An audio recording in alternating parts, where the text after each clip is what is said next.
सरवरा शाह करीमा दस्तगीरा अशरफा यौम नहशुरुल मुत्तकीना इला रहमान वफदा व नसूकुल मुजरिमीना इला जहन्नमा विरदा। आमन्तु बिल्लाहि सदक़ल्लाहुल अज़ीम व सदक़ा रसूलुहुन नबियुल अमीनुल करीम व नहनु अला ज़ालिका लमिनश शाहिदीन व शाकिरीन वल्हम्दुलिल्लाहि रब्बिल आलमीन। आइए हज़रात, हम और आप मिलकर सबसे पहले मुस्तफ़ा जाने रहमत, शम्ए बज़्मे हिदायत, नौशही बज़्मे जन्नत, काबे के बदरुद्दुजा, तैबा के शम्सुद्दुहा, दाफ़िए जुमला बला, शाफ़िए रोज़े जज़ा, यानी सबसे औला व आला, सबसे बाला व बाला, अपने मौला का प्यारा, दोनों आलम का दूल्हा, जिस नबी की अज़मत व शान को बयान करते हुए मेरा इमाम फरमाता है, सरवर कहूँ के मालिको मौला कहूँ तुझे, बागे खलील का गुले ज़ेबा कहूँ तुझे, तेरे तो वस्फ़ ऐबे तनाही से हैं बरी, हैरा हूँ मेरे शाह में क्या क्या कहूँ तुझे, आखिर रज़ा ने ख़त्म सुखन इस पे कर दिया, खालिक का बंदा खल्क का आका कहूँ तुझे। तमाम लोग मोहब्बत व अकीदत के साथ वो नबी जिनकी अज़मत व शान को बयान करते हुए मेरे पीरो मुर्शिद हुजूर ताज शरिया फरमाते हैं, जहां में उनकी चलती है वो दम में क्या से क्या कर दें। क्या कहने हैं? जहां में उनकी चलती है वो दम में क्या से क्या कर दें, जमी को आसमां कर दें, सुरैया को सरा कर दें, फिजा में उड़ने वाले यूं ना इतराएं निदा कर दें, वो जब चाहें जिसे चाहें उसे फरमा रवा कर दें। तमाम लोग मोहब्बत व अकीदत के साथ गुम्बदे खजरा की जानिब लो लगाकर दुरूद पाक की डालियां मोहब्बत की थालियों में सजाकर पेश करें। पढ़िए बावाज़ बुलंद अल्लाहुम्मा सल्ली अला सय्यिदना व मौलाना मुहम्मदिन व बारिक वसल्लम सलातुम व सलामन अलैका या रसूल अल्लाह सल्लल्लाहु अलैहि वसल्लम। ये जो हमारे भाई इस जानिब बैठे हुए हैं, गुजारिश करूंगा कि थोड़ा सामने कुर्सी खाली हो गई हैं, अगर परेशानी ना हो तो इधर आकर के बैठ जाएं, ताकि थोड़ी देर गौसे पाक की महफिल में मैं भी हुजूर पीराने पीर रोशन ज़मीर कुतुबुल अक़ताब फ़र्दुल अफ़राद सैयदुल अस्याद जय्यदुल अजियाद हुजूर सैयदना गौसे आज़म रज़ी अल्लाह ताला अन्हु का नाम लेने वालों में अपना भी नाम लिखा लूँ। आप यहाँ बैठे मेरी मोहब्बत में नहीं, बगदाद के गौसे आज़म की मोहब्बत में बैठे। एक मिनट भी आपका ज़ाय नहीं, एक लम्हा भी आपका ज़ाय नहीं, बस फौरन माफी ज़मीर आप तक मैं पहुंचाता हूं। मेरा इमाम कहता है, वाह क्या मर्तबा ए गौस है बाला तेरा, सुभान अल्लाह सुभान अल्लाह, वाह क्या मर्तबा ए गौस है बाला तेरा, ऊंचे ऊंचों के सरों से कदम आला तेरा। माशाअल्लाह। कब कहा मेरे इमाम ने? जब गौसे आजम ने पैदा होते ही रोजा रखा तो मेरा इमाम कहता है, वाह क्या मर्तबा ए गौस है बाला तेरा। सुभान अल्लाह सुभान अल्लाह। जब गौसे आजम ने मुर्दे को जिंदा किया तो मेरा इमाम कहता है, वाह क्या मर्तबा ए गौस है बाला तेरा। जब गौसे आजम की खड़ाओं ने गौसे आजम के मुरीदों की चोरों से हिफाजत की तब मेरे इमाम ने कहा, वाह क्या मर्तबा ए गौस है बाला तेरा। जब गौसे आजम की मजलिस के ऊपर से चील उड़ के चली गई, निगाहे जलाल उठी तो चील दो टुकड़े होके जमीन पे गिर गई तो मेरा इमाम कहता है, वाह क्या मर्तबा ए गौस है बाला तेरा। जब गौसे आजम अहले मजलिस के ऊपर चलते हुए नजर आए तो मेरा इमाम कहता है, वाह क्या मर्तबा ए गौस है बाला तेरा। जब गौसे आजम का फैजान सिलसिला चिश्तिया में पहुंचा तो मेरा इमाम कहता है, वाह क्या मर्तबा ए गौस है बाला तेरा। जब गौसे आजम का फैजान सिलसिला सुहरवर्दिया में पहुंचा तो मेरा इमाम कहता है, वाह क्या मर्तबा ए गौस है बाला तेरा। जब गौसे आजम का फैजान सिलसिला नक्शबंदिया में पहुंचा तो मेरा इमाम कहता है, वाह क्या मर्तबा ए गौस है बाला तेरा। जब गौसे आजम ने बगदाद की सरजमीन पे रह कर के इल्मे दीन को हासिल किया, अल्लाह तबारक व ताला ने जब उनको कुतुब बना दिया तो मेरा इमाम कहता है, वाह क्या मर्तबा ए गौस है बाला तेरा। जब गौसे आजम ने फरमाया, मैं अल्लाह के तमाम शहरों को ऐसे देख रहा हूँ तेरा। जब मेरे गौस ने कहा, मेरी बुलंदी के झंडे आसमानों पे लहरा रहे हैं तो मेरे इमाम ने कहा, वाह क्या मर्तबा ए गौस है बाला तेरा। जब गौसे आजम ने फरमाया कि मेरा ये कदम हर अल्लाह के वली की गर्दन पे है। तो मेरा इमाम पुकार के कहता है, वाह क्या मर्तबा, ऐ गौस है बाला तेरा, ऊंचे ऊंचों के सरों से कदम आला तेरा, और सर भला क्या कोई जाने के है कैसा तेरा, औलिया मलते हैं आंखें वो है तलवा तेरा। नारे तकबीर, नारे रिसालत, मसलके आला हजरत, शाने गौसे आजम, हक़्क़े खिताबत। वाह वाह वाह वाह। कौन गौसे आजम है? आप अपनी जगह आराम से बैठे रहे, बहुत तेजी के साथ में गौसे आजम की अजमत बयान करने के लिए आगे बढ़ रहा हूँ। गौसे आजम बनते कैसे हैं?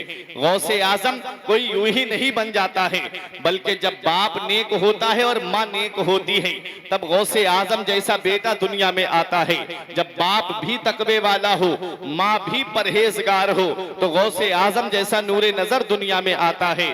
अरे बाप वो है जो एक सेब की खातिर कई साल तक बाग की रखवाली करे, और माँ वो है कि जो अपने रब की इबादत दिन में भी करे और रात को भी अल्लाह की इबादत करे, तो उसके शिकम से जो बच्चा दुनिया में आता है, उसी बच्चे को आज पूरी दुनिया गौसे आजम के नाम से जानती है।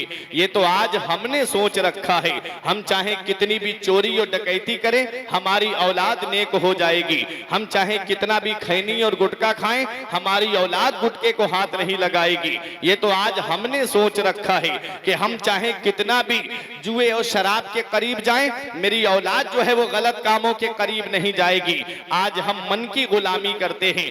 हमारा कानून नहीं चलता है, अल्लाह का कानून चलता है। अल्लाह ने हर चीज को एक अंदाजे पे पैदा फरमाया है। आप जरा देखो, गौसे आजम की शख्सियत देखो, गौसे आजम के वालिद का मर्तबा, गौसे आजम के वालिद की अजमत, गौसे आजम के वालिद का मकाम आप देखें। एक हमारे यहाँ के नौजवान हैं जिनकी जिंदगी मोबाइल चला के गुजर रही है। कोई इंस्टाग्राम पे जिंदगी बर्बाद कर रहा है, कोई फेसबुक पे जिंदगी बर्बाद कर रहा है, कोई ट्विटर पे जिंदगी बर्बाद कर रहा है, कोई व्हाट्सएप चला के अपने वक्त को जाये कर रहा है। तालीम से उसको मतलब नहीं, शिक्षा से उसको मतलब नहीं, एजुकेशन से उसको मतलब नहीं। पूरी जिंदगी आप देखे वो अपनी जिंदगी के शब रोज कैसे गुजार रहा है। शाम को आप गुजरे तो नाली के किनारे दो चार लड़के बैठ करके कोई पबजी खेल रहा है, कोई फ्री फायर गेम खेल रहा है, किस्म किस्म के गेम खेल करके अपना वक्त बर्बाद कर रहे हैं। एक ये लोग हैं और एक वो कौम है जिनकी बस्ती से आप गुजरो तो आप देखोगे कि उनके बच्चे किताबें लेकर के पढ़ते हुए नजर आएंगे, किताबें लेकर के तालीम हासिल करते हुए नजर आएंगे। एक हमारे यहाँ के बच्चे, फिर रोना रोया जाता है कि मुसलमानों के नाम की नौकरी नहीं, मुसलमानों के नाम की जॉब नहीं, मुसलमानों के नाम की कहीं पर कोई नौकरी नहीं है। नहीं नहीं, ऐसा नहीं है प्यारे मुसलमानों। तालीम बोलती है, शिक्षा बोलती है। अभी तुमने देखा नहीं, चंद दिनों की बात है, जामिया अशरफिया का फारिग एक बेहतरीन आलिम दीन, बेहतरीन मुफ्ती ने IAS का एग्जाम पास किया है और आला मनसब पे वो फाइज हो गया। कौन कहता है नौकरी नहीं? तुम पढ़ाई तो करो, तुम तालीम तो हासिल करो। तालीम हासिल नहीं करते, दिन भर मोबाइल चलाना, रात भर मोबाइल चलाना, सुबह को पड़े पड़े सोते रहना, फिर उसके बाद में रोना रोया जाता है। मुसलमानों के नाम की नौकरी नहीं। नहीं नहीं प्यारे मुसलमानों, आज हम खाम ख्याली में जी रहे हैं। वो 70 साल की मेहनत उनकी आज रंग लेकर के आई है, आज उनकी मेहनत रंग ले आई। लेकिन तुम जरा अपने बारे में तो सोचो, क्या तुमने तालीम हासिल की? क्या तुमने शिक्षा हासिल की? आज तुम मुसलमानों के बच्चे तालीम से दूर हैं, एजुकेशन से दूर हैं। देखो तो मोबाइल चलाते गलियों में फिर रहे हैं। जिनको अभी तक जिनकी नाक नहीं संभलती थी, उनके पास भी बड़े बड़े मोबाइल हैं और गलियों में बैठ करके गेम खेलते नजर आते हैं। कभी सोचा है हमने ये मोबाइल जो हमने अपने बच्चों को दिया है, ये मोबाइल तुम्हारे नजरिए का कातिल है, ये मोबाइल तुम्हारी फिक्र का कातिल है, ये मोबाइल तुम्हारी जिंदगी के अंदर ऐसे जरासीम पैदा कर रहा है जो तुम्हारे लिए आगे चल करके बहुत ज्यादा दुश्वारी का सबब बनने वाले हैं। ये मोबाइल तुम्हारी तालीम का कातिल है, ये मोबाइल तुम्हारी शिक्षा का कातिल है, ये मोबाइल मोबाइल तुम्हारे नजरिए का कातिल है, ये मोबाइल तुम्हारी फिक्र का कातिल है। आप जरा सोचो तो सही, इस मोबाइल की, ये मोबाइल है किस चीज, ये मोबाइल है क्या चीज? इसकी मिसाल जो है वो उन दो कीड़ों की तरह है, उन दो कीड़ों की तरह, जो एक वो है जो गंदगी पे जाकर के बैठता है, एक वो है जो हमेशा फूल पे बैठता है, खुशबूदार फूल पे बैठता है। दुनिया की चीज इस मोबाइल के अंदर मौजूद है। अगर आप इस मोबाइल में गाने निकालोगे तो गाने निकलेंगे, अगर इसमें फिल्में निकालोगे तो फिल्में निकलेंगी, अगर इसमें आप गंदी तस्वीरें निकालोगे तो गंदी तस्वीरें निकलती नजर आएंगी, और अगर इसी में आप मक्का मदीना निकालोगे तो मक्का मदीना के मनाजिर तुम्हारे सामने आएंगे, अगर इसमें खाना काबा को निकालोगे तो खाना काबा का मंजर तुम्हारी निगाहों के सामने आएगा, अगर इसमें बगदाद मुअल्ला को निकालोगे तो मेरे गौस का रोजा तुम्हारी निगाहों के सामने आएगा। अरे ये मोबाइल वो है, अगर आप अच्छाई इसके अंदर से निकालोगे तो ये अच्छी चीजें तुम्हारे सामने रखेगा, और अगर आप बुराई निकालोगे तो ये बुरी चीजें तुम्हारे सामने ला करके रखेगा।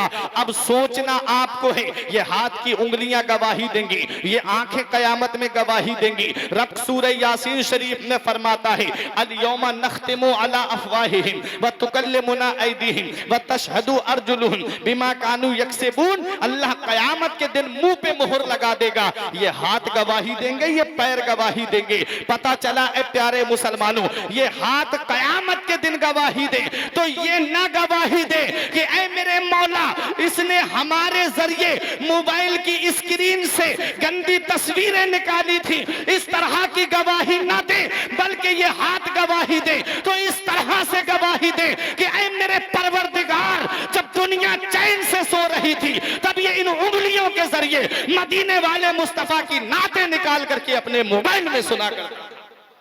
सुभान अल्लाह, नारे तकबीर, नारे रिसालत, मसलके आला हजरत, मजहबे इस्लाम, हक खिताबत, हजरत अल्लामा फरकान मंजरी साहब किबला।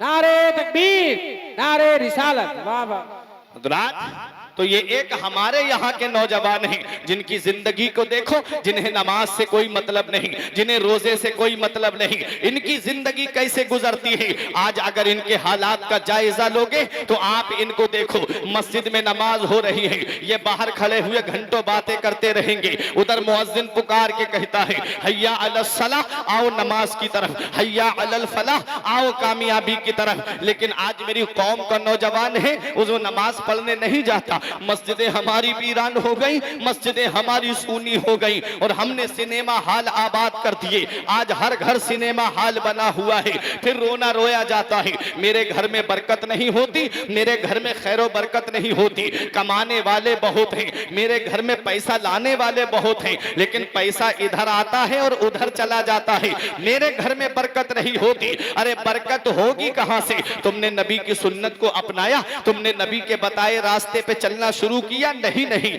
बरकत उसी घर में होती है जिस घर में खाना खाया जाए तो सुन्नत के मुताबिक खाना खाया जाए, जिस घर में नमाज की पाबंदी होती है, जिस घर में कुरान की तिलावत होती है, उस घर में अल्लाह की रहमतों का नुज़ूल होता है। वाह वाह वाह वाह, सुभान अल्लाह, सुभान अल्लाह।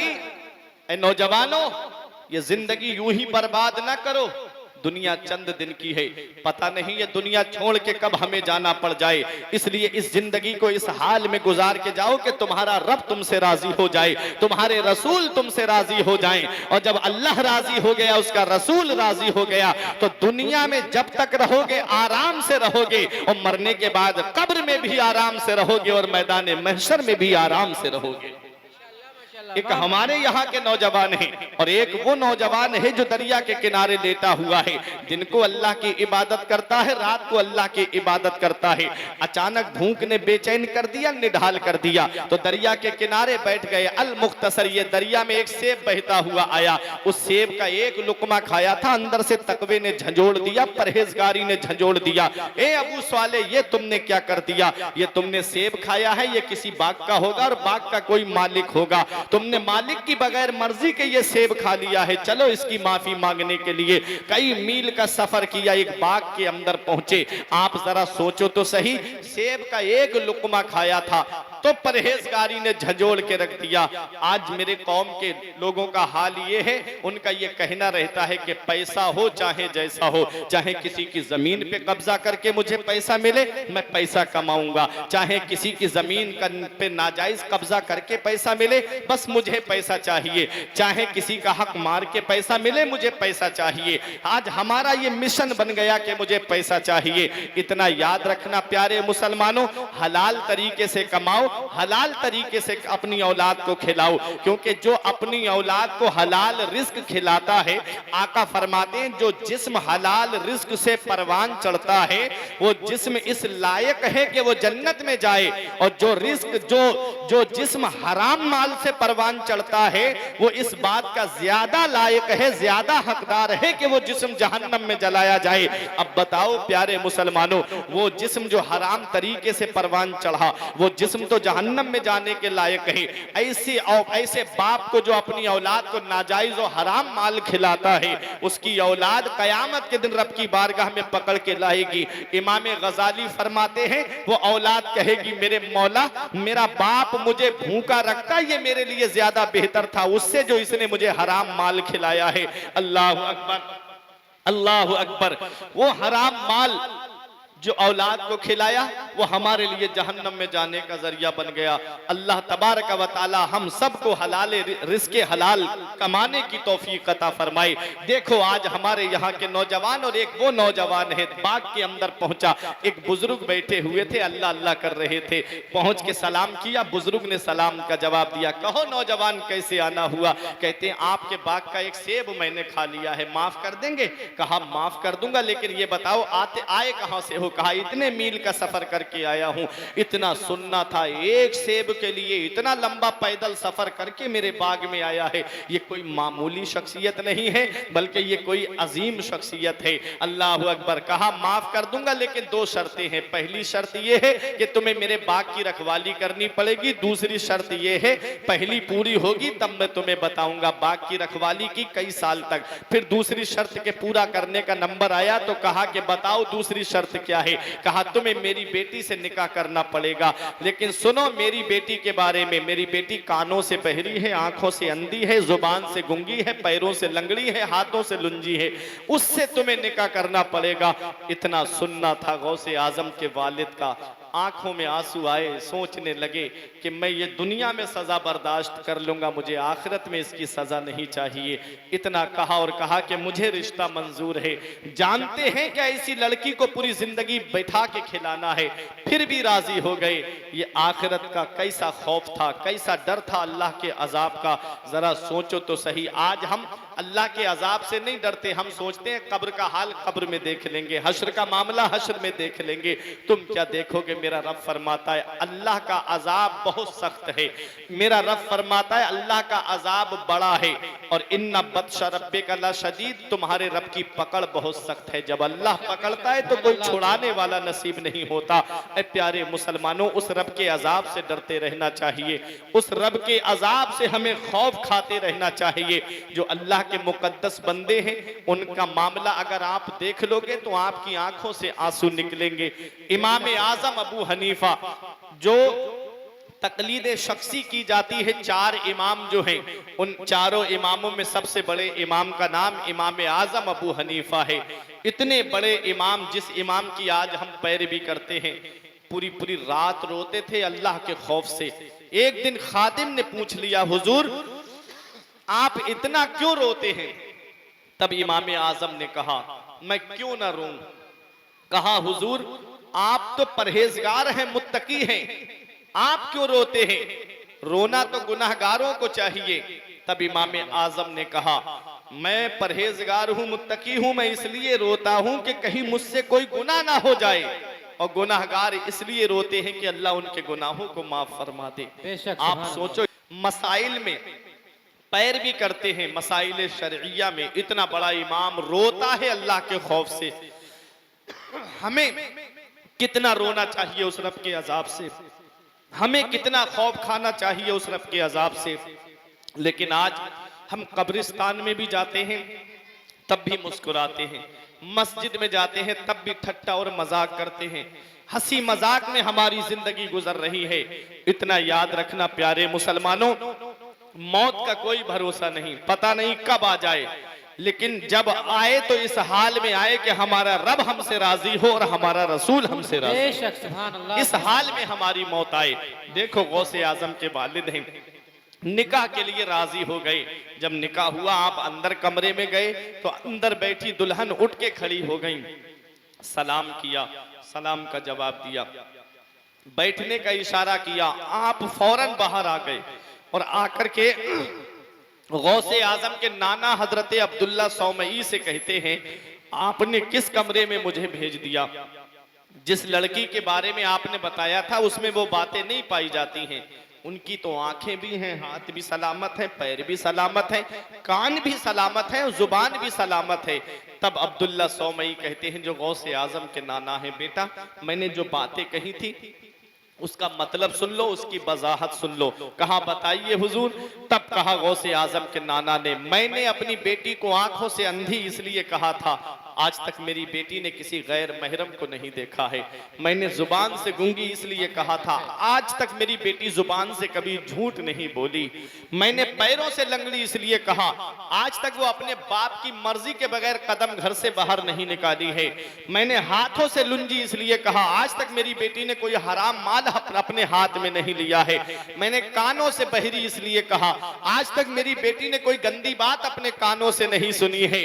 अब बताओ मुझे मोतीपुर के जिंदा दिल मुसलमानों, बाप इतना नेक है, बाप इतना परहेजगार है कि एक सेब की खातिर कई साल तक बाग की रखवाली करे, और माँ इतनी परहेजगार, इतनी बड़ी मुत्तकिया कि जो दिन को भी अल्लाह की इबादत करे, रात को भी अल्लाह की इबादत करे। तो ऐसे हसीन गुलशन में जो फूल खिला था, उसी फूल को दुनिया वाले गौसे आजम के नाम से जानते हैं, उसी फूल को दुनिया वाले कुतुब रब्बानी के नाम से जानते हैं, महबूबे सुबहानी के नाम से जानते हैं, शहबाज लामकानी के नाम से जानते हैं। मेरे इमाम की नजर पड़ती है तो बरेली से पुकार के कहते हैं, शुक्र के जोश में जो है वो तुझे क्या जाने, ऐ गौसे आजम शुक्र के जोश में जो है वो तुझे क्या जाने, खिज्र के होश से पूछे कोई रुतबा देना। नारे तकबीर, नारे तकबीर, नारे रिसालत,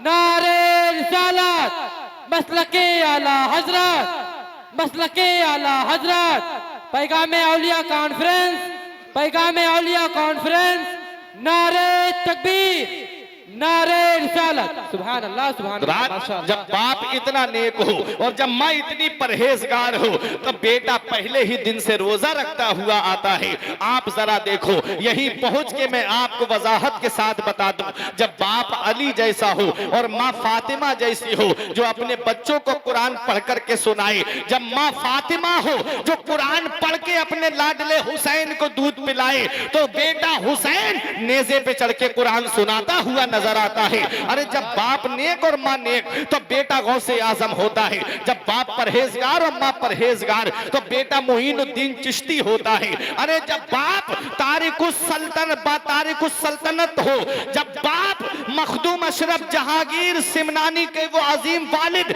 जिन्हें सैयद इब्राहिम कहते हैं, जो तारिकुस सल्तनत के वालिद हैं, तो सोचो जब बाप इतना नेक हो और माँ इतनी परहेजगार हो, तो बेटा तारिकुस सल्तनत मखदूम अशरफ जहांगीर सिमनानी होता है। अरे बाप जब सैयद शाहू सालार हो और माँ सतरे मुअल्ला हो, तो बेटा सैयद सालार मसूदे गाजी होता है। अरे जब बाप मुफ्ती हो और माँ भी अपने वक्त की अल्लाह की वलिया हो, तो बेटा इमाम अहमद रजा खान आला हजरत होता है। बाप आला हजरत जैसा हो और माँ भी अल्लाह की नेक बंदी हो, तो बेटा मुफ्ती आजम और हुज्जतुल इस्लाम होता है। अरे बाप जब मुफस्सिरे कुरान हो और माँ वो हो जो अपने जेवर गिरवी रख करके मंजरे इस्लाम के मुदर्रिसीन की तनख्वाह को अदा कर दे, तो उसके शिकम से जो बेटा दुनिया में आता है, उसी बेटे को दुनिया वाले ताजो शरिया के नाम से सुभान अल्लाह, सुभान अल्लाह, माशाअल्लाह, माशाअल्लाह। इसलिए ए मोतीपुर वालों, अपने बच्चों को वक्त से पहले जवान कर दो। हीरो हीरोइन का किरदार देके जवान मत करो, फिल्मी एक्टरों का किरदार देके जवान मत करो। जवान करना है तो बगदाद के गौसे आजम का किरदार देके जवान करो। जवान करना है तो करबला के हुसैन आजम का किरदार देके जवान करो। जवान करना है तो गरीब नवाज और साबिर पाक का किरदार दे करके जवान करो। ये मत देखो मोहल्ले वाले क्या कहेंगे, ये मत देखो खानदान वाले क्या कहेंगे, ये मत देखो तुम्हारे रिश्तेदार क्या कहेंगे। जमाना खफा है तो क्या गम है इसका, जमाना खफा है तो क्या गम है इसका। जमाने को ठोकर लगाए चला जा, जमाना ही एक दिन तेरे साथ होगा, तू आका को अपने मनाए चला। सुभान अल्लाह सुभान अल्लाह। हमें नबी को राजी करना है, हमें रसूल को राजी करना है, हमें गौसे आजम को राजी करना है। आओ जरा देखो गौसे आजम की शख्सियत, बड़ी तेजी के साथ आगे बढ़ता जा रहा हूँ। गौसे आजम ने पहले कस्बा जीलान के कुर्ब जवार में तालीम हासिल की। जब 18 साल की आपकी उम्र हो गई तो आपने बगदाद जाने का इरादा किया। अपनी वालिदा के पास आए, बोले अम्मी अब मुझे इजाजत दे दें, मैं बगदाद जाना चाहता हूँ। वो माँ जिसकी उम्र 80 साल के करीब हो गई। ऐ मोतीपुर वालों, हमारी माँ बहनें यहाँ प्रोग्राम सुनने के लिए आई हैं, आप भी सुनो, एक पैगाम दे के जा रहा हूँ। गौसे आजम की उम्र 18 साल, माँ की उम्र जो है वो 80 साल के करीब है। इजाजत मांगते मेरे गौसे आजम, अम्मी इजाजत दे दो, मैं मजीद हुसूल इल्म के लिए बगदाद जाना चाहता हूँ। माँ ने ये नहीं कहा मेरे लाल तू बुढ़ापे में मुझे छोड़ के जा रहा है, तू अब मुझे छोड़ के जा रहा है जब तेरे सहारे की मुझे जरूरत है। मेरे लाल तेरे बाद मेरी तीमारदारी कौन करेगा, मेरे लाल तेरे बाद मेरी देखभाल कौन करेगा। ये नहीं कहा माँ ने मेरे लाल तेरे बाद मुझे कोई जरूरत पेश आएगी तो मुझे चीजें वक्त पे कौन ला करके देगा। ये नहीं कहा गौसे आजम की वालिदा ने। एक जवाब दिया वालिदा ने, बेटा तुम जा रहे हो, कोई दुनियावी काम की इजाजत मांगते तो मैं इजाजत नहीं देती। तुमने इजाजत मांगी है तो नाना की शरीयत को हासिल करने की मांगी है, नाना के दीन को हासिल करने की इजाजत मांगी है, इसलिए मेरे लाल मैं तुम्हें रोक भी नहीं सकती। देखो वो गौसे आजम की वालिदा हैं जो 80 साल के करीब उम्र हो गई उनकी। उन्होंने अपने बेटे को बगदाद पढ़ने के लिए भेज दिया, बुढ़ापे की आड़ नहीं बनाया। ये पैगाम है कयामत तक के लिए उन माओं के लिए कि तुम अपने सीने पे औलाद की जुदाई का पत्थर रख लेना, लेकिन उनको अनपढ़ मत रखना, उनको जाहिल मत रखना, बल्कि उनको तालीम दिलाते रहना, उनको शिक्षा दिलाते रहना, उनको एजुकेशन से हमकनार कर देना। बच्चों को जाहिल मत रखना, अनपढ़ मत रखना, बल्कि उनको पढ़ाते रहना। ये गौसे आजम की वालिदा पैगाम दे रही हैं कि अपने बच्चे को 80 साल की उम्र में भी कहा मेरे लाल जा, मैं मेरे बुढ़ापे की परवाह मत करना, जा बेटा इल्म हासिल कर, तालीम हासिल कर। हालांकि माँ ने ये नहीं अपने एहसान याद नहीं दिलाए कि बेटा मेरे एहसान जो तेरे ऊपर है वो मेरे एहसान तू भूल गया, मेरी कुर्बानियां भूल गया, ये नहीं कहा माँ ने। क्योंकि माँ के 3 एहसान ऐसे हैं कि औलाद पूरी जिंदगी माँ की खिदमत करे तब भी माँ के उन एहसानों का बदला नहीं चुका सकती। पहला एहसान माँ का ये है कि वो 9 महीने अपने शिकम के अंदर रखती है। ये एहसान माँ का ऐसा है कि औलाद पूरी जिंदगी माँ की खिदमत करती रहे तब भी माँ के इस एहसान का बदला नहीं चुका सकती। दूसरा एहसान माँ का ये है कि माँ औलाद को जन्म देती है। बाज औरतों का औलाद को जन्म देते वक्त इंतकाल हो जाता है, कितनी परेशानियों का सामना करना पड़ता है एक माँ को औलाद को जन्म देने के लिए। सोचो इस एहसान का बदला औलाद पूरी जिंदगी माँ की खिदमत करे तब भी नहीं चुका सकती। और तीसरा एहसान माँ का ये है कि वो 2 साल तक अपना खूने जिगर दूध की शक्ल में अपनी औलाद को पिलाती है। ये एहसान माँ का इतना अजीम है कि औलाद पूरी जिंदगी माँ की खिदमत करे तब भी माँ के इस एहसान का बदला नहीं चुका सकती। लेकिन आज होता क्या है, आज हम माँ बाप की कुर्बानियों को भूल गए, आज हम माँ की मोहब्बतों को भूल गए, आज हम माँ बाप के एहसानात को भूल गए। बेटा है बराबर में माँ बैठी है, बराबर में बाप बैठा है, घंटों माँ बाप बैठे रहते हैं इसके पास में कि मेरा बेटा मुझसे बातें कर ले, मेरा बेटा मुझसे 4 बातें कर ले। बेटा है कि मोबाइल में लगा हुआ है, उसे बात करने की तौफीक नहीं होती, पूरे पूरे घंटे बैठ करके चैटिंग करता रहता है, माँ बाप बैठ के उसका चेहरा देखते रहते हैं। काश मेरा बेटा मुझसे बातें कर लेता, काश मेरा लाल मुझसे बातें कर लेता, आज तुमको समझ में नहीं आ रहा है, लेकिन जिस दिन ये साए तुम्हारे सर से उड़ जाएंगे, फिर तुम चिराग लेके भी ढूंढोगे तो माँ बाप जैसा प्यार करने वाली शख्सियतें तुम्हें नहीं मिलेगी, बाप जैसा प्यार करने वाली शख्सियत तुम्हें नहीं मिलेगी, माँ जैसा प्यार करने वाली शख्सियत तुमको नहीं मिलेगी। ये माँ बाप अल्लाह की कितनी बड़ी नेमत है। मदीने वाले मुस्तफा से किसी सहाबी ने पूछा, या रसूल अल्लाह, मेरी मोहब्बत का सबसे ज्यादा हकदार कौन है? नबी ने फरमाया, उम्मों का, तुम्हारी माँ। फिर अर्ज करते, आका फिर कौन है मेरी मोहब्बत का ज्यादा हकदार? फरमाया, उम्मों का, तुम्हारी माँ। फिर अर्ज किया, आका फिर? फरमाया, उम्मों का, तुम्हारी माँ।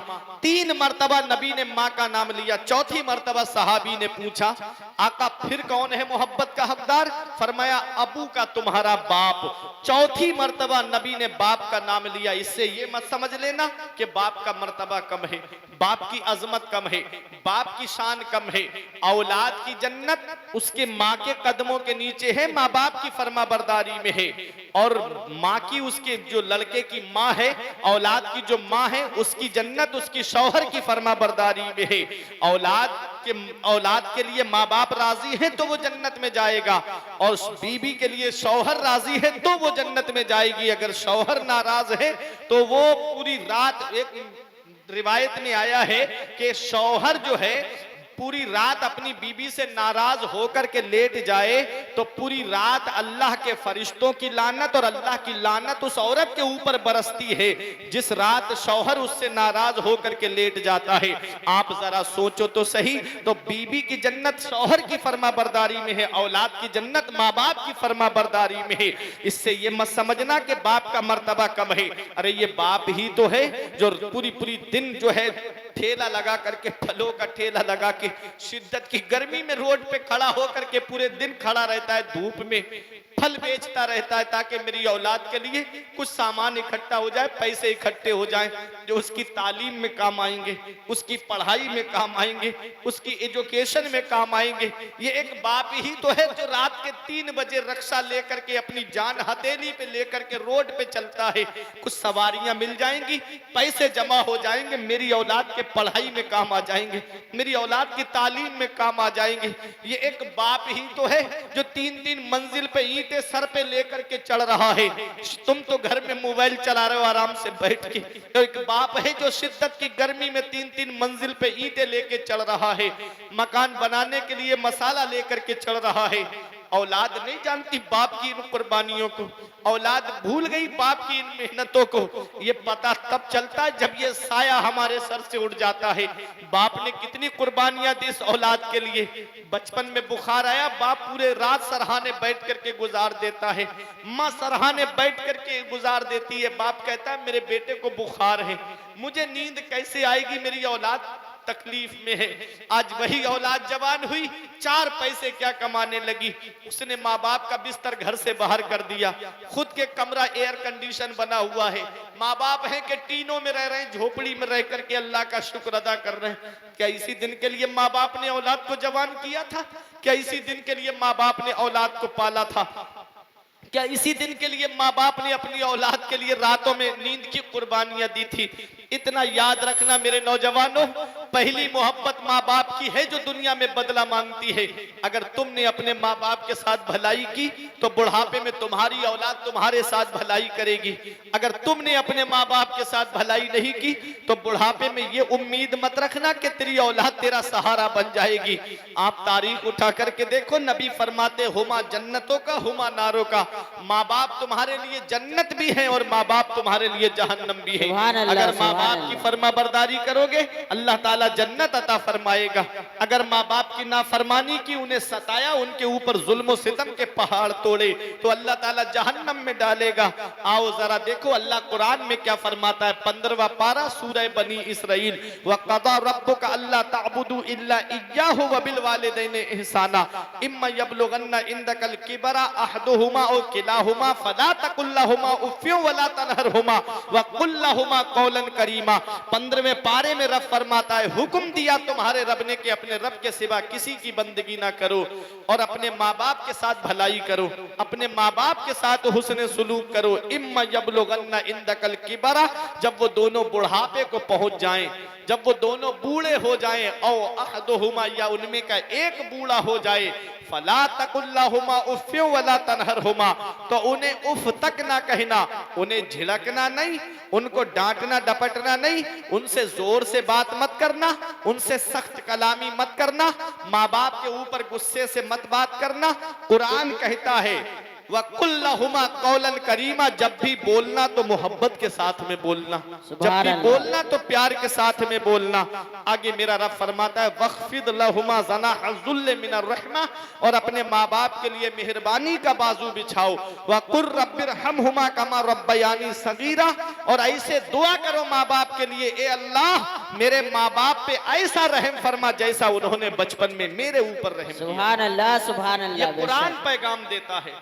15वें पारे में रब ने हमें हुक्म दिया, क्या हम अपने माँ बाप की फर्मा बरदारी करते हैं? क्या हम अपने माँ बाप के हुक्म को मानते हैं? मैं देखता हूँ शादी जब तक नहीं होती बेटे की, तब तो माँ बाप की खूब फर्मा बरदारी करता है।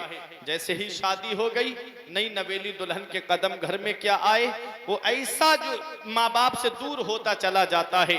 मैं ये नहीं कहता कि बीबी की वजह से दूर हो गया, नहीं नहीं प्यारे मुसलमानों, बीबी भी उससे भी मोहब्बत करो। क्यों? क्योंकि वो बाप का आंगन तुम्हारे लिए छोड़ के आई है, माँ की ममता तुम्हारे लिए छोड़ के आई है, भाइयों का साथ तुम्हारे लिए छोड़ के आई है, बहनों का साथ तुम्हारे लिए छोड़ करके आई है। तुमको समझना है कि तुम्हारी बीबी की जन्नत तो शौहर की फर्मा बरदारी में है, तुम्हारी जन्नत माँ बाप की फर्मा बरदारी में है। तुम्हें अपने जहन से घर को चलाना है, बीबी को उसका हक देना है, माँ बाप को उनका हक देना है। जब इस तरीके से घर चलेगा तो वो घर जन्नत का गहवारा बन जाएगा, और घर के अंदर खुशहाली होगी, घर के अंदर सुकून होगा। और जिस घर में माँ बाप को सताया जाता है, उस घर के दरो दीवार भी आंसू बहाते हैं, उस घर के दरो दीवार भी रोते हैं। आप देख लो, हदीसे पाक है, मदीने वाले मुस्तफा की बारे में मफहूम बता रहा हूं मैं। एक सहाबी आए, आके कहते हैं आका मेरे वालिद पे मेरा कर्ज आ रहा है, वो दे नहीं रहे हैं। आका ने उनके वालिद को बुलाया, बूढ़े सहाबी थे, डंडे का सहारा लेकर के आए, आका को सलाम किया।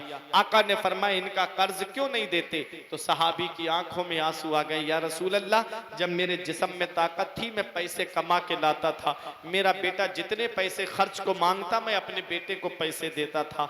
आज मैं बूढ़ा हो गया, मेरे जिस्म की हड्डियों ने जवाब दे दिया, या रसूल अल्लाह अब मेरा बेटा मुझे पैसे देता है तो कहता है मैं आपसे ले लूंगा। मेरे आका ने जब इतना सुना तो मेरे आका की आंखों में आंसू आ गए, सहाबा भी रोने लगे। मेरे आका फरमाते, मेरे सहाबा इनकी बात सुन के सिर्फ मैं ही नहीं रो रहा हूं, बल्कि मेरे इर्द गिर्द जितने पत्थर हैं, जितने ढेले हैं, वो सब के सब आंसू बहा रहे हैं। पता चला जिस घर में माँ बाप को सताया जाता है, उस घर के दरो दीवार भी आंसू बहाते हैं, उस घर के दरो दीवार भी रोते हैं। अल्लाह उस घर से बरकतें उठा लेता है, अल्लाह उस घर से सुकून उठा लेता है, अल्लाह उस घर से चैन उठा लेता है। ये माँ बाप अल्लाह की बहुत बड़ी नेमत है। आका फरमाते हैं अंता व मालू का ले अभी का, तुम पर भी तुम्हारे बाप का हक है और तुम्हारे माल पर भी तुम्हारे बाप का हक है। ये माँ बाप अल्लाह की बहुत बड़ी नेमत है। धूप कैसी भी हो साया नहीं खोने देता, धूप कैसी भी हो साया नहीं खोने देता, राह कैसी भी हो बेबस नहीं होने देता। अपना लहू चाहे वो रोटी लाए, बेच के अपना लहू चाहे वो रोटी लाए। बाप औलाद को भूखा नहीं सोने देता, बाप औलाद को भूखा नहीं सोने देता। वक्त ठुकरा देगा, एक दिन मेरी सारी ये कुर्बानियां दामने उम्मीद में फकत नाकामियां रह जाएंगी। शादियों के बाद बेटे तो अलग हो जाएंगे, बाप के हाथों में फकत बैसाखियां रह जाएंगी। और जुल्मते वक्त, एक शायर ने कहा था कि बुढ़ापा क्या जवानी क्या ये बचपन बांट लेते हैं, न होकर दिल में गुंजाइश तो आंगन बांट लेते हैं। नहीं मंजूर हिस्से में किसी बेटे को अपनी माँ, मगर आपस में बूढ़ी माँ के कंगन बांट लेते हैं। ये हाल है आज मेरी कौम का। देखो माँ बाप का एहसान बहुत बड़ा है, माँ बाप की कुर्बानियां बहुत ज्यादा हैं। इसका पता हमें तब चलता है जब ये साए हमारे सर से उठ जाते हैं। इसलिए तो अल्लाह राजी है, उसका रसूल राजी है। और माँ बाप नाराज हैं तो ना अल्लाह राजी है ना उसका रसूल राजी है। गौसे आजम की वालिदा ने ये नहीं कहा मेरे लाल तू बुढ़ापे में मुझे छोड़ के जा रहा है जब मुझे तेरे सहारे की जरूरत है, ये नहीं कहा गौसे आजम की वालिदा ने, बल्कि कहा मेरे लाल जा मैं तुझे इजाजत देती हूँ इल्मे दीन हासिल करने जा। और गौसे आजम 18 साल की उम्र में बगदाद की सरजमीन पर पहुंचे। आपने मदरसा निजामिया के अंदर तालीम हासिल की। मेरे गौस फरमाते हैं दरस्तुल इल्म हत्ता सिरतो कुतबा, मैंने इतना इल्म हासिल किया अल्लाह ने मुझे कुतुब बना दिया। पता चला सरदारी इल्म से मिलती है, बुलंद रुतबा इल्म से मिलता है, बुलंद मकाम इल्म से मिलता है, बुलंद अजमत इल्म से मिलती है। गौसे आजम जब पैदाइशी वली थे, मादरजाद वली थे, तो उन्हें मदरसा पढ़ने की क्या जरूरत थी, उन्हें तालीम हासिल करने की क्या जरूरत थी। गौसे आजम इतने बड़े अल्लाह के वली हैं। आज देखो दुनिया का हाल आप देख लीजिए, अगर किसी नेता का लड़का पढ़ने के लिए जाता है तो आगे आगे गाड़ी आवाज करती जाती है कि रास्ता साफ कर दो, फला नेता का लड़का पढ़ने के लिए जा रहा है। पहले बादशाह का लड़का पढ़ने जाता था तो वजीर ऐलान करते चलते थे रास्ता खाली कर दो, बादशाह का लड़का पढ़ने के लिए जा रहा है। और जब वजीर का लड़का पढ़ने जाता था तो चौबदार आगे आगे ऐलान करते थे रास्ता खाली कर दो, वजीर का लड़का पढ़ने के लिए जा रहा है। गौसे आजम मदरसा जब पढ़ने के लिए गए, किसी बादशाह के बेटे नहीं थे, किसी वजीर के बेटे नहीं थे, बल्कि वो अपने नाना मुस्तफा सल्लल्लाहु ताला अलैहि वसल्लम की नस्ल पाक से थे। मेरे आका हुजूर सल्लल्लाहु अलैहि वसल्लम के अजीम शहजादे थे और सैयद अबू सालेह मूसा जंगी दोस्त के बेटे थे। जब गौसे आजम पढ़ने के लिए गए, अल्लाह ने फरिश्तों को हुक्म दे दिया मेरा महबूब बंदा पढ़ने जा रहा है, आगे आगे ऐलान करते हुए चलो कि रास्ता खाली कर दो, अल्लाह का वली तशरीफ ला रहा है।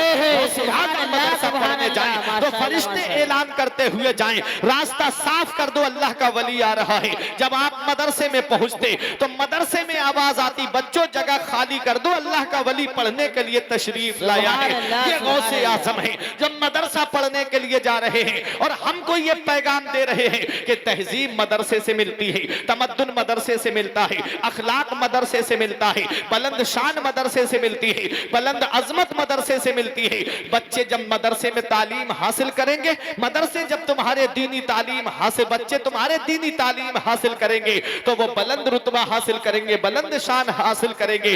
बेटा जब आलिम बन जाएगा, हाफिज बन जाएगा, जब वो कुरान पे अमल करने वाला बन जाएगा तो उसके माँ बाप को क्या रुतबा मिलेगा। नबी फरमाते हैं मन करा अल कुरान व अमिला बिमा फी यलविसु वालिदाहु ताजन यौमल क़ियामती दौहु अहसनो का दौई शम्स। नबी फरमाते हैं कि जो कुरान पढ़े और उस पर अमल करे तो अल्लाह ताला क़यामत के दिन उसके माँ बाप को ऐसा ताज अता फरमाएगा जिसकी रोशनी आसमान के चांदों सूरज से भी। सुभान अल्लाह, बेशक माशाअल्लाह। जब बच्चा आलिम बनेगा, जब बच्चा हाफिज बनेगा, तभी तो उसे वो अजमत मिलेगी, तभी तो वो रिफअत मिलेगी। अब आप सोचो माँ बाप को जब इतना बड़ा मकाम मिलेगा तो जो आलिम होगा, जो हाफिज होगा, उसकी शान का आलम क्या होगा। इसलिए ऐ मेरे अजीजों, आज हम देखते हैं दुनिया का हाल। आज हमारे बच्चे मदरसा पढ़ने नहीं जाते, मदरसा पढ़ने के लिए हम बच्चे को नहीं भेजते, बल्कि हम चाहते हैं कि बेटा जो है वो इंग्लिश मीडियम स्कूल में जाए, हिंदी मीडियम में जाए।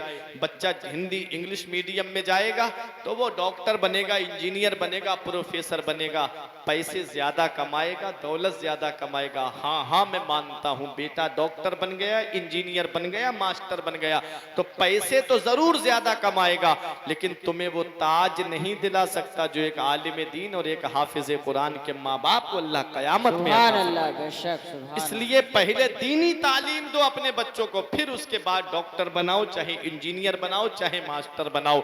गौसे आजम मदरसा पढ़ने के लिए गए हैं। आज हम क्यों नहीं बनाते अपने बच्चे को आलिम या हाफिज? क्योंकि हम सोचते हैं कि बेटा मदरसा पढ़ने जाएगा, आलिम बन गया या हाफिज बन गया तो दो कामों में से एक काम करेगा, या तो वो मस्जिद में इमामत करेगा या मदरसे में बैठ करके पढ़ाएगा। मोतीपुर वालों, बहुत कड़वी बात कहने जा रहा हूं, अगर आपके दिल पे असर कर जाए तो इस पे अमल करना।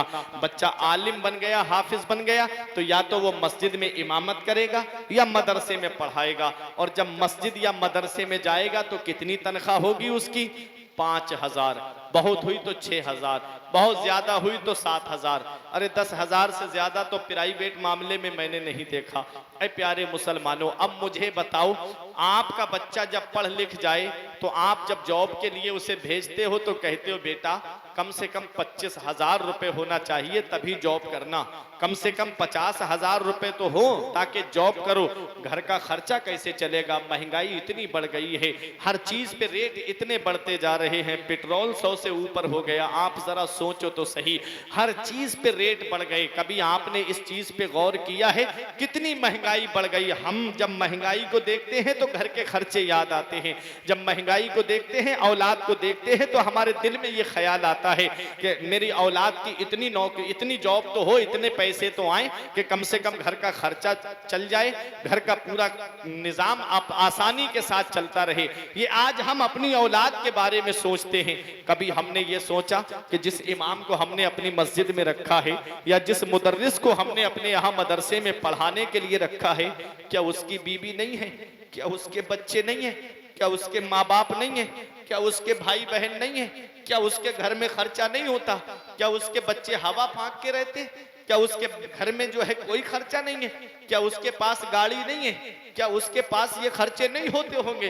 कभी हमने ये नहीं सोचा।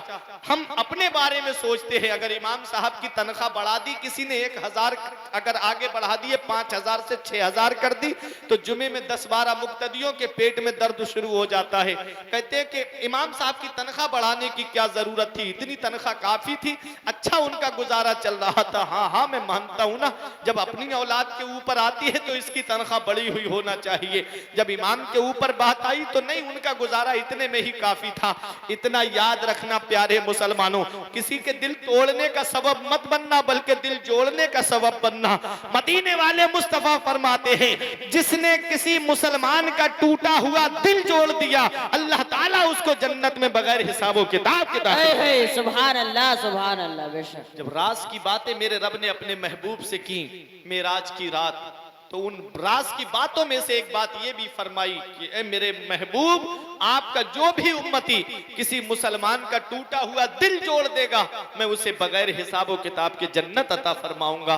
ए प्यारे मुसलमानों, जब मुसलमान का टूटा हुआ दिल जोड़ने पे इतना सवाब है, तो मौलाना रूम फरमाते हैं, अज हजार हकाबा यक दिल बेहतरस्त, दिल बदस्त आबुर के हज्जे अकबरस्त। किसी मुसलमान का दिल रख लेना, किसी मुसलमान की दिलजोई कर लेना, यह हज्जे अकबर है, बड़ा वाला हज है।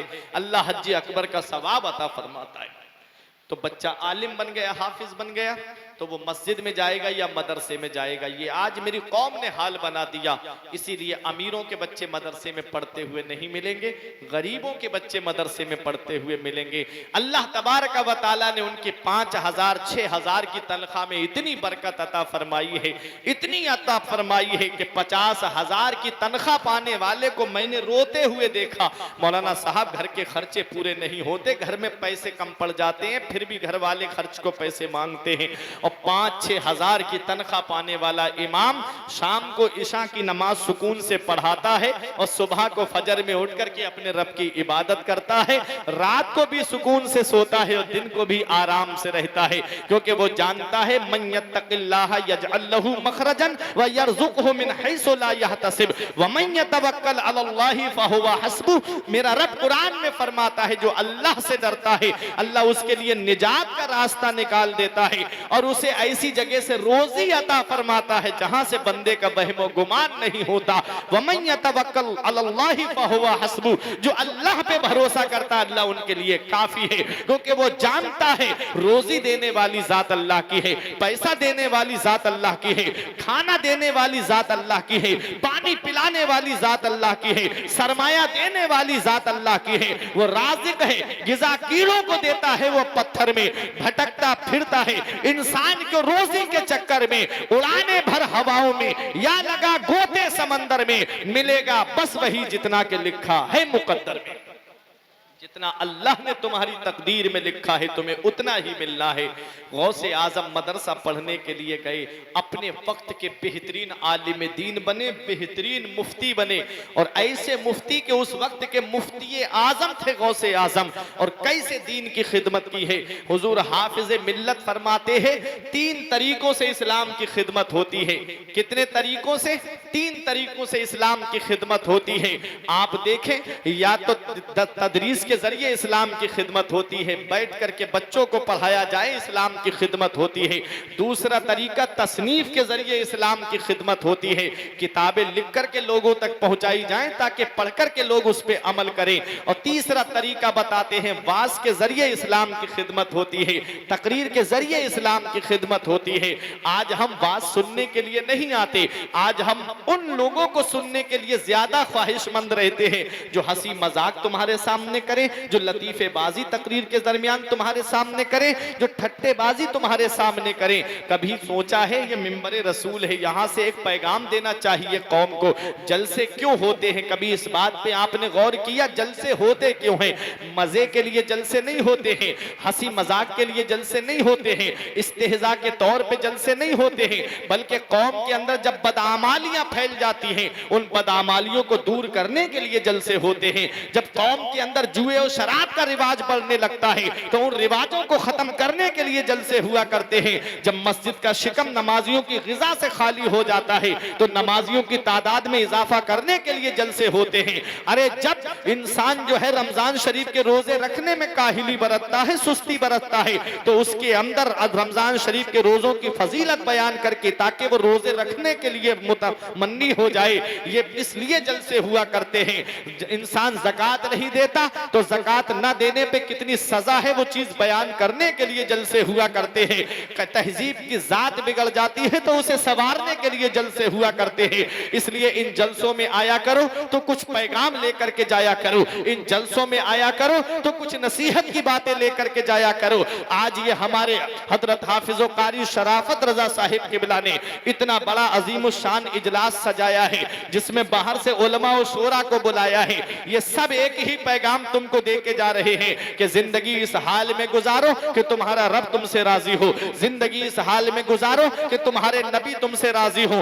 दुनिया में हमेशा रहना नहीं है, बड़े बड़े लोग आए और इस दुनिया से चले गए, लेकिन तारीख आप उठा करके देखो, आज आप देखो मुगलों के मकबरे वीरान नजर आते हैं, उनकी कब्र पे कोई खड़े होकर के फातिहा पढ़ने वाला नहीं है। और आप देखो गरीब नवाज की चौखट पे हजारों का मजमा लगा रहता है, सैयद सालार मसूद गाजी के रोजे पर हजारों की तादाद में लोग हाजिर हुआ करते हैं। अब बगदाद शरीफ में आप देखो लाखों की तादाद में इंसान बगदाद पहुंचता है अपना पैसा खर्च करके, अपना रुपया खर्च करके, लाखों रुपये खर्च करके इंसान बगदाद जा रहा है गौसे आजम के आस्थाने पर।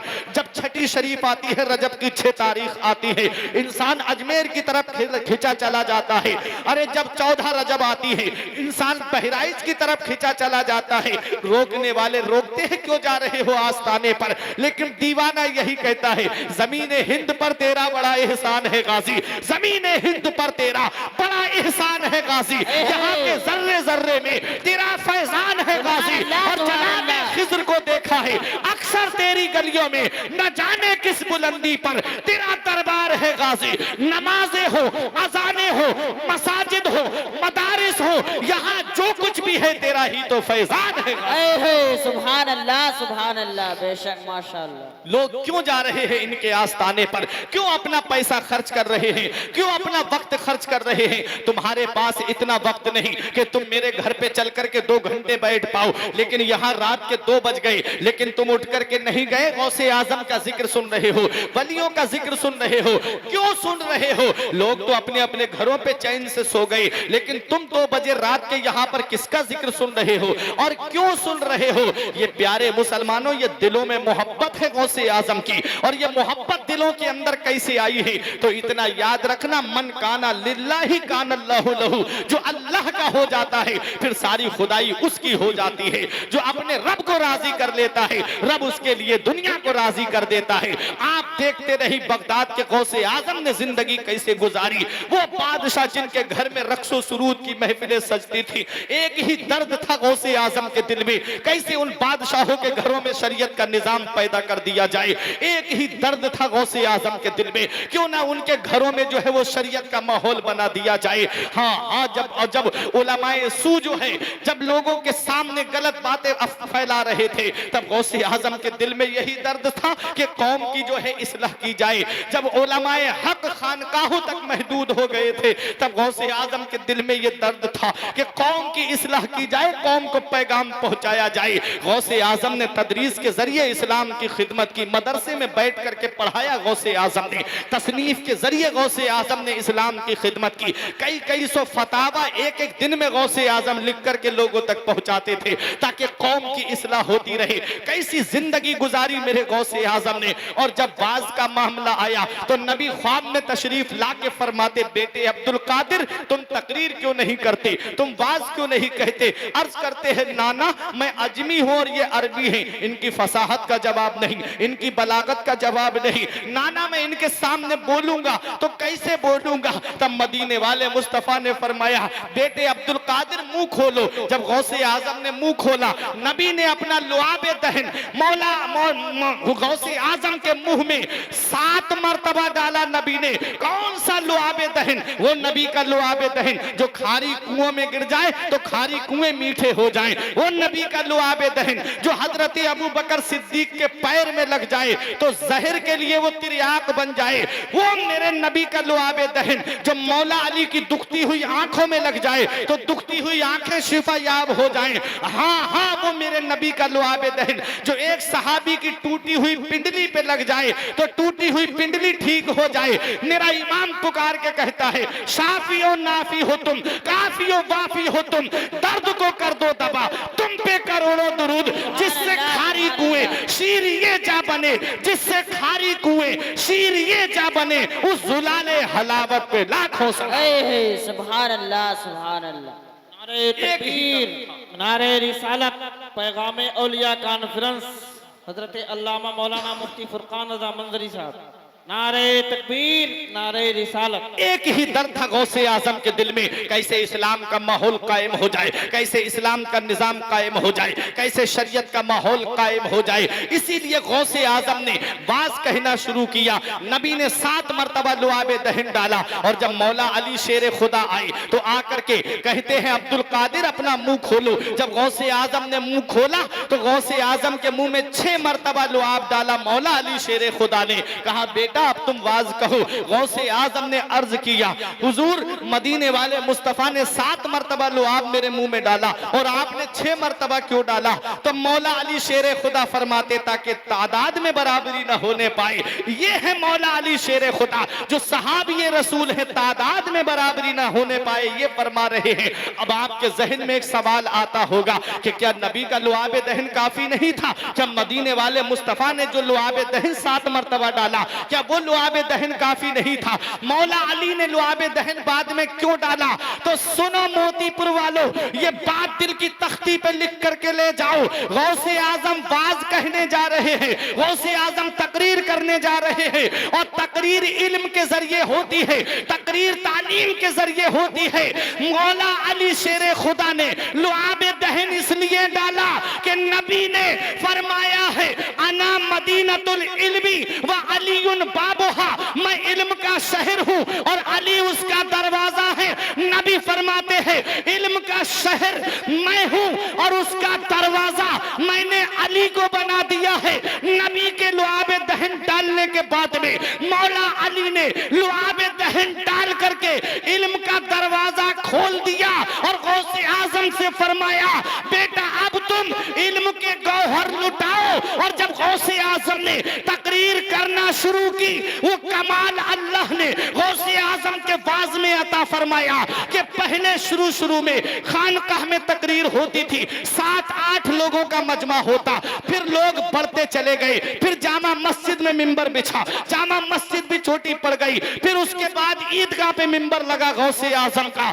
70 हजार का मजमा गौसे आजम की मजलिस में होता, और जब गौसे आजम पास कहते, जब गौसे आजम तकरीर करते, आज हमारी आवाज थोड़ी दूर पे नहीं पहुंचती है, लेकिन वह मेरे गौसे आजम तुम्हारी अजमत का जवाब नहीं, तुम्हारी शान का जवाब नहीं, तुम्हारी बुलंदी का जवाब नहीं, तुम्हारी रिफात का जवाब नहीं, तुम्हारे मकामे सुरैया का जवाब नहीं। हमारी आवाज थोड़ी दूरी पे नहीं पहुंचती है, और गौसे आजम को अल्लाह ने वो कमाल अता फरमाया।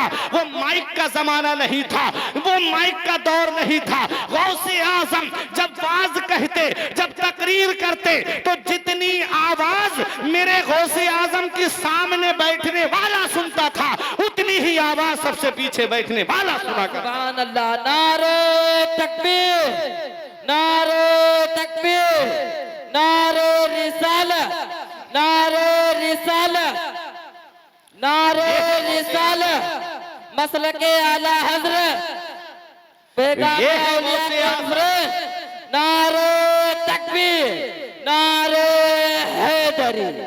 ये है गौसे आजम। देखो गौसे आजम की शान, वो अल्लाह ने मकाम अता फरमाया, वो रिफात अल्लाह ने गौसे आजम को अता फरमाई, वो शान अल्लाह ने गौसे आजम को अता फरमाई कि सिर्फ इंसानों पर गौसे आजम की हुकूमत नहीं। मेरे गौस फरमाते हैं इंसानों के भी पीर होते हैं, जिन्नात के भी पीर होते हैं, फरिश्तों के भी पीर होते हैं। मेरे गौस फरमाते हैं मैं अना शेखुल कुल, मैं सबका पीर हूं, मैं पीराने पीर हूं, मैं रोशन जमीर हूं। जब पीरो मुर्शिद ताजुश शरिया की नजर पड़ी, तब बरेली से पुकार के कहते हैं पीरों के आप पीर हैं या गौस अल मदद, पीरों के आप पीर हैं या गौस अल मदद, अहले सफा के मीर हैं या गौस अल मदद, सदका रसूले पाक का झोली में डाल दो, हम कादरी फकीर हैं या गौस अल मदद। वाह वाह, सुभान अल्लाह। कौन गौसे आजम है? वो गौसे आजम है। आप अपनी खानका में बैठे हुए हैं, अचानक से एक मुरीद आया, लोग बैठे हुए थे, आकर के रोने लगा। गौसे आजम ने कहा मेरे मुरीद,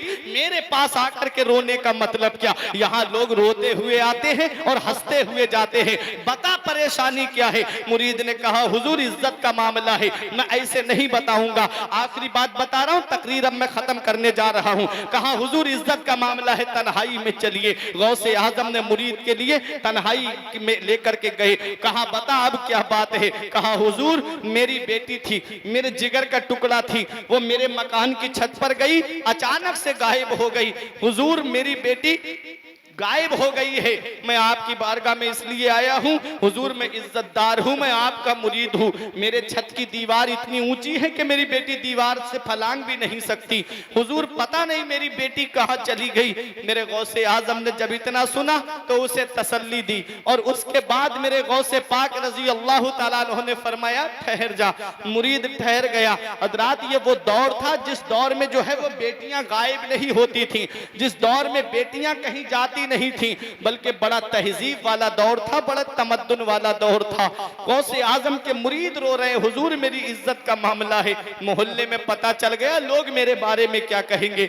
हुजूर मेरी बेटी बदचलन भी नहीं थी, हुजूर मेरी बेटी मकान की छत से गायब हो गई। गौसे आजम ने फरमाया ठहर जा मेरे मुरीद, थोड़ी देर आंखें बंद करके इरशाद फरमाया तू करख के जंगल में चला जा, और वहां जाकर के एक गोल दायरा खींचना और पढ़ना बिस्मिल्लाह अला नियत अब्दुल कादिर, और पढ़कर के गोल दायरे में बैठ जाना। रात में तेरे सामने जिन्नात आएंगे, उनसे डरना नहीं, जिन्नात की सूरत देख के घबराना नहीं। सुबह के वक्त जिन्नों का बादशाह आएगा, जब वो तेरे सामने आए तो उससे पूछेगा कि किस लिए बैठे हो, तब बता देना कि मुझे अब्दुल कादिर ने भेजा है, और अपना पूरा मामला बता देना। गौसे आजम ने इतना कहा, वो करख के जंगल में चले गए और वहां जाकर के अपनी गोल दायरा खींच के बैठ गए। रात को कहते हैं जैसा गौसे आजम ने फरमाया कि जिन्नात आएंगे, कहते हैं कि मैंने देखा कि जिन्नात आ रहे थे टोली टोली और मेरे पास से गुजरते चले जा रहे थे, मुझसे किसी ने बात नहीं की। सुबह के वक्त जिन्नात का सरदार आया सवारी पे सवार हो करके, कहा जैसे ही मुझे बैठा हुआ देखा और बैठने के बाद कहा कैसे बैठे हो यहाँ पर, तो कहा कि मैं बैठा नहीं हूँ, मुझे बिठाया गया है। कहा किसने बिठाया है? कहा मुझे बिठाने वाले पीराने पीर रोशन जमीर हुजूर सैयदना गौसे आजम है। कहते गौसे आजम का नाम सुनना था, फौरन जिन्नात का सरदार नीचे उतर गया, घुटनों के बल बैठ के कहता है बताओ मेरे आका ने मुझे क्या हुक्म दिया है, बताओ मेरे आका ने क्या हुक्म दिया है। तब कहते हैं गौसे आजम के मुरीद, मैंने कहा कि मेरी बेटी मेरी मकान की छत से गायब हो गई है, पता लगाओ कि मेरी बेटी कहाँ है। जिन्नात के सरदार ने सब तरफ नजर डाली, तमाम जिन्नों से कहा किसकी हिम्मत है जो गौसे आजम के मुरीद की बेटी पे गलत नजर डाले, किसकी मजाल है जो गौसे आजम की मुरीद की बेटी के ऊपर गलत निगाह डाले। तमाम जिन्नात सहम गए, बोले हमारी ये हिम्मत नहीं कि गौसे आजम के मुरीद की बेटी के ऊपर हम बदनिगाही करें। कहा पता लगाओ। एक मुल्क चीन के जिन्न को पकड़ करके लाया गया और ला करके सामने खड़ा कर दिया गया जिन्नात के सरदार के। उससे पूछा तूने उठाया है गौसे आजम के मुरीद की बेटी को? कहा हाँ मैंने उठाया है। कहा क्यों उठाया? कहा जब मैं गुजर रहा था इधर से, ये मुझे अच्छी लगी, जब ये नहा करके आई इसके बाल खुले हुए थे, मैं इसको उठा करके ले गया। मेरी प्यारी बहनों, कभी सर से दुपट्टा न उतरने दिया करो, ये सर से दुपट्टा उतर जाता है, जिन्नात की कसरत ज्यादा है। कुरान में रब फरमाता है या माशरल जिन्ने कद इस्तक्सरतुम मिनल इंस, ए जिन्नात के गिरोह तुम इंसान से ज्यादा हो। अल्लाह तबारक व तआला ने तुम्हें पर्दे में रहने का हुक्म दिया, नबी ने तुम्हें पर्दे में रहने का हुक्म दिया। क्यों पर्दे का हुक्म दिया है? इसलिए कि जो चीज कीमती होती है उसे पर्दे में रखा जाता है, जो की चीज कीमती होती है उसे छुपा के रखा जाता है। आप देखते नहीं, सरिया सीमेंट की दुकान पे जाते हो, सरिया को रोड पे डाल दिया जाता है, कोई उठा के नहीं ले जाता। और सोना कितनी छोटी चीज होती है, उसे तिजोरी के अंदर छुपा के रखा जाता है, उसे अंदर छुपा के रखा जाता है। क्यों छुपा के रखा जाता है? इसलिए छुपा के रखा जाता है कि सोना कीमती है, इसलिए उसे छुपा के रखा जाता है। शरीयत ने जो तुम्हें पर्दे का हुक्म दिया है वो इसलिए दिया है कि तुम कीमती हो, कीमती। इस्लाम की निगाह में तुम्हारी इज्जत कीमती है, तुम्हारी अजमत कीमती है, तुम्हारी इस्मत कीमती है। इसीलिए बेपर्दा बाजारों में घूमने से शरीयत ने मना किया, बाजारों में मेले ठेलों में बेपर्दा जाने से इस्लाम ने मना किया है, क्योंकि तुम्हारी इज्जत कीमती है। अरे जो चीज कीमती होती है उसे पर्दे में रखा जाता है। हजरत ज़ैनब की शान देखो, जब बचपन में कुरान पढ़ रही थी सर से चादर सरक गई, हजरत फातिमा ने कहा बेटी ज़ैनब चादर ना उतरने दिया करो, नाना मुस्तफा नाराज हो जाते हैं। तब हजरत ज़ैनब ने कहा ए मेरी अम्मी जान, आज के बाद ज़ैनब की गर्दन कट तो सकती है लेकिन उसके सर से चादर उतर नहीं सकती। वो देखो हजरत फातिमा, क्या उनसे ज्यादा तुम्हारा दिल साफ है? क्या उनसे ज्यादा तुम्हारे पास में तकवा है? क्या उनसे ज्यादा तुम्हारे पास में परहेजगारी है? आज मेरी बहन कहती है दिल साफ होना चाहिए। नहीं नहीं, बल्कि हजरत फातिमा से ज्यादा दिल साफ किसका होगा? हजरत ज़ैनब से ज्यादा दिल साफ किसका होगा? लेकिन तारीख बताती है जब तक पर्दे का हुक्म नाजिल नहीं हुआ था, हजरत फातिमा अपने वालिद के घर दिन में चली जाती थी, और जब से पर्दे की आयत नाजिल हुई कभी हजरत फातिमा अपने अब्बा के घर पे दिन में नहीं गई, जब भी गई तो रात के अंधेरे में गई। सुभान अल्लाह। ये उनका पर्दा था। इसी को मेरा इमाम कहता है जिसका आंचल न देखा महो महर ने, जिसका आंचल न देखा महो महर ने, उस रिदाए नुज़ाहत पे लाखों सलाम। सैयदा जाहिदा तैयबा ताहिरा जाने अहमद की राहत पे लाखों सलाम। खूने खैरुर रसूल से है जिनका खमीर, उनकी बेलौस तीनत पे लाखों सलाम। बेपर्दा नहीं, पर्दे के साथ रहना चाहिए। आपने केला देखा होगा, जब केले के ऊपर से छिलका उतार दिया जाता है तो उस पे गंदी मक्खियां बैठना शुरू हो जाती है। टॉफी के ऊपर जब तक वो पन्नी चढ़ी रहती है तब तक कोई मक्खी नहीं बैठती, जैसे ही पन्नी हटा दो मक्खियां बैठना शुरू। क्या मतलब है? ये टॉफी के ऊपर पन्नी जो है वो उसका पर्दा है, केले के ऊपर छिलका उसका पर्दा है। पर्दा हटा, गंदी मक्खियां बैठना शुरू हो गई। क्या समझे आप? जब बेपर्दा औरत निकलती है तो लोग बदनिगाही करते हैं, बदनिगाही करते हैं। अल्लाह तबारक व तआला बदनिगाही करने वालों की आंखों में कयामत के दिन जहन्नम की आग भरेगा। इसीलिए कुरान में रब ने फरमाया कि महबूब मोमिनीन से कह दो कि अपनी निगाहें नीची करके चले, और औरतों को हुक्म दिया महबूब औरतों से कह दो कि वो अपनी निगाहें नीची करके चले। ये कुरान हमें पैगाम दे रहा है, ये कुरान करीम हमें दर्स दे रहा है। गौसे आजम रजी अल्लाह ताला अन्हु के मुरीद थे, वो घर बंद था लेकिन फिर भी देखें आप, गौसे आजम की मुरीद की बेटी मकान की छत से गायब हो गई। जिन्नात की तादाद है, आप देखो मज़ारों पे जाकर के कैसे औरतों से मज़ारात भरे हुए हैं कि जिन्नात का असर, भूत प्रेत का असर, खबीस का असर, ये सब क्यों है? ये सिर्फ बेपर्दगी की वजह से है। तुम पर्दे के साथ रहो, कुरान की तिलावत करो, किसी की मजाल नहीं कि तुम्हारे ऊपर बदनिगाही करे। देखो गौसे आजम की शान, गौसे आजम का मकाम, गौसे आजम का मर्तबा। तुम यहाँ 2:30 बजे बैठ के गौसे आजम का जिक्र सुन रहे हो, ये मोहब्बत रायगा नहीं जाएगी। क्या मकाम है गौसे आजम का? जिन्नात का सरदार कहता है तेरी हिम्मत कैसे हुई गौसे आजम के मुरीद की बेटी के ऊपर? अरे गौसे आजम का ये मकाम है कि जिस घर में गौसे आजम का नाम लिया जाता है, मेरी नस्ल का जिन उस घर में दाखिल नहीं हो सकता। सुभान अल्लाह, सुभान अल्लाह। गौसे आजम, जिस घर में गौसे आजम का नाम लिया जाए उस घर में जिन्नात का सरदार कहता है मेरी नस्ल का जिन्न दाखिल नहीं हो सकता। बेशक मेरे गौस फरमाते इंसानों के भी पीर हैं, जिन्नात के भी पीर हैं, मैं सबका पीर हूं। मैं पीराने पीर हूं, मैं रोशन जमीर हूं। ये गौसे आजम है। उस गौस की महफिल में आप बैठे हो। मेरे इमाम कहता है तुझसे दर और दर से सग और सग से है मुझको निस्बत, मेरी गर्दन में भी है दूर का डोरा तेरा। अल्लाह अकबर। मेरे इमाम ने क्या कहा है? गौसे आजम आपके दरबार में रहने वाला कुत्ता और वो हड्डियों पे गुजर बसर करने वाला कुत्ता, मेरी गर्दन में दूर का डोरा तेरा। उस कुत्ते से, गौसे आजम के दरबार में रहने वाले कुत्ते से मेरा इमाम अपनी निस्बत जोड़ रहा है। अल्लाह अकबर। क्यों जोड़ी? मेरा इमाम दूसरे शेर में जवाब देता है इस निशानी के जो सग हैं नहीं मारे जाते। सग माने कुत्ता आता है। इस निशानी के जो सग हैं नहीं मारे जाते, हश्र तक मेरे गले में रहे पट्टा तेरा। मतलब क्या है? मतलब ये है कुत्ते दो तरह के होते हैं मोतीपुर वालों, एक कुत्ता पालतू होता है और एक कुत्ता फालतू होता है। एक वो कुत्ता जो गलियों में आप देखोगे, उसे आप डंडे से मारो, उसे आप लाठी से मारो, उसे आप पत्थर मारो या उसे ईंट मारो या ढेला फेंक के मारो, कोई तुमसे कुछ कहने वाला नहीं है। और एक वो कुत्ता, कभी कभी रोड की तरफ नानपारा में आप सुबह सुबह के वक्त चले जाओ तो लोग कुत्ते को टहलाते हुए नजर आते हैं जिसकी गर्दन में पट्टा पड़ा हुआ होता है।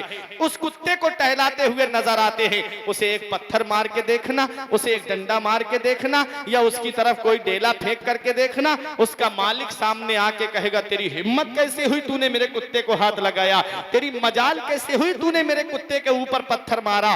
तो तुम कहोगे अरे एक कुत्ता वो है जो मेरी गली में है और ये भी कुत्ता है वो भी कुत्ता है, तो फर्क क्या है? वो कहेगा देख नहीं रहा है, इसकी गर्दन में मेरी गुलामी का पट्टा पड़ा हुआ है, इसकी गर्दन में मेरी गुलामी का पट्टा पड़ा हुआ है। ऐ प्यारे मुसलमानों, मेरा ईमान कहता है इस निशानी के जो सग है नहीं मारे जाते, हश्र तक मेरे गले में रहे पट्टा तेरा। मतलब क्या है? मतलब यह है कि कयामत के दिन जब फरिश्ते जो वलियों को नहीं मानते हैं, जो नबियों को नहीं मानते हैं, जो वलियों की शान में गुस्ताखी करते हैं, उन्हें मार करके लेकर के जा रहे होंगे, तो जब गौसे आजम के गुलाम पे नजर पड़ेगी जिसकी गर्दन में गौसे आजम की गुलामी का पट्टा पड़ा हुआ होगा, तो दूसरे फरिश्ते कहेंगे इसे हाथ मत लगाना, इसकी गर्दन में गौसे आजम की गुलामी का पट्टा पड़ा हुआ है। अब मेरे ईमान का शेर सुनो, फरमाते हैं इस निशानी के जो सग हैं नहीं मारे जाते, हश्र तक मेरे गले में रहे पट्टा तेरा। सुभान अल्लाह, सुभान अल्लाह। फिर फरमाते हैं मेरी किस्मत की कसम खाएं सगाने बगदाद, हिंद में हूं भी तो देता रहूं पहरा तेरा। मेरी किस्मत की कसम खाएं सगाने बगदाद, जो बगदाद के कुत्ते हैं वो मेरी किस्मत की कसम खाएं। वो कुत्ता मालिक की रखवाली करता है, वो कुत्ता मकान की रखवाली करता है, वो कुत्ता चोरों से बचाता है। और आका मेरे गौसे आजम अहमद रजा आपका ऐसा गुलाम है जो आपके गुलामों के ईमान को बचाता है, आपके गुलामों के अकीदे को बचाता है, और ये कह के बचाता है कि सूना जंगल रात अंधेरी, छाई बदली काली है, सोने वालों जागते रहियो, चोरों की रखवाली है। सुभान अल्लाह बेशक। वो है गौसे आजम, वो है गौसे आजम। इतना बड़ा मकाम मर्तबा आज हम सुनते हैं, लेकिन आप देखते नहीं गौसे आजम ने जिंदगी कैसे गुजारी। तदरीस के जरिए इस्लाम की खिदमत की, तसनीफ के जरिए इस्लाम की खिदमत की, वाज के जरिए इस्लाम की खिदमत की। गौसे आजम के मुरीद का कहना है, मैंने अपनी आंखों से देखा मेरे शेख ने 40 साल तक इशा के वजू से फजर की नमाज पढ़ी है। हम सिर्फ नाम सुनते हैं गौसे आजम का, लेकिन अदाओं को नहीं अपनाते गौसे आजम की। ये पीठ 40 साल तक गौसे आजम की बिस्तर से नहीं लगी, रात में सोए नहीं गौसे आजम, पूरी रात अल्लाह की इबादत। 15 साल इस हाल में गौसे आजम ने गुजारे कि एक पैर खड़ा कर लेते और एक पैर पे खड़े होकर के पूरी रात कुरान की तिलावत करते और पूरा कुरान शरीफ एक रात में मुकम्मल फरमा लिया करते थे। ये है गौसे आजम। आज यूं ही इनको दुनिया याद नहीं कर रही है, इन्होंने अपने रब को राजी किया, अपने रसूल को राजी किया। गरीब नवाज ने 36-37 साल अपनी पीठ बिस्तर से नहीं लगाई, पूरी रात अल्लाह की इबादत करते। इसीलिए आज दुनिया इनके आस्थाने पे जाकर के फूल चढ़ा रही है, आस्थाने पे जाकर के चादरें चढ़ा रही है। क्यों? क्योंकि इन्होंने अपने रब को राजी किया, रब राजी हो गया, रब ने सारी दुनिया को इनके लिए राजी कर दिया। इसलिए औलिया इकराम की जिंदगी किस तरीके से गुजरी है, हमें भी अपनी जिंदगी उसी तरीके से गुजारना चाहिए। गौसे आजम की सीरत हमें क्या पैगाम देती है। गौसे आजम के एक मुरीद ने कहा था, हुजूर मेरे घर में बरकत नहीं हो रही है, कमाने वाले बहुत हैं लेकिन बरकत नहीं है। तो आपने फरमाया अपने दरवाजे पे एक पर्दा कर लेना, एक फट्टा टांग लेना। वो मुरीद चला गया, पर्दा कर लिया, फट्टा टांग लिया। कुछ दिन के बाद आया, आके कहने लगा, हुजूर मेरे घर में बहुत बरकत हो रही है। मेरे गौसे आजम ने फरमाया, जाओ अल्लाह का शुक्र अदा करो।